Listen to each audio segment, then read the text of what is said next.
അങ്ങോട്ട് നോക്കിക്ക. എന്തിനാ? ജസ്റ്റ് ഒന്ന് ചേട്ടാന്ന് വിളിച്ചേ. ചേട്ടാ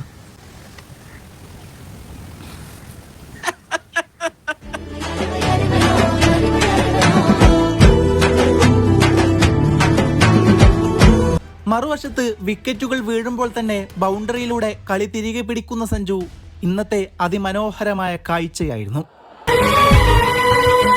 കണക്ക് കൂട്ടലുകളുള്ള ബൗണ്ടറികളിലൂടെ റണ്ണിറക്ക് താഴാതെ ഇന്നിംഗ്സിനെ കൊണ്ടുപോയ സഞ്ജു. എന്റെ ഈശോയെ, നീ ഒരു കുരിശല്ലേ ചുമന്നുള്ളൂ? ഈ വണ്ടി നിറയെ കുരിശുകളാ എനിക്ക് ചുമക്കാൻ.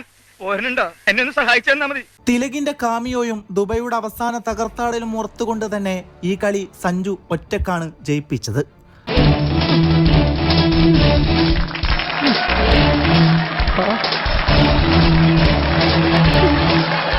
അയാൾക്ക് മാത്രം അവകാശപ്പെട്ട ഒരു വിജയം. തഴയപ്പെട്ടവന്റെ തിരിച്ചുവരവിന് ഇത്രയും വലിയൊരു അംഗീകാരം ഇനി ലഭിക്കാനില്ല.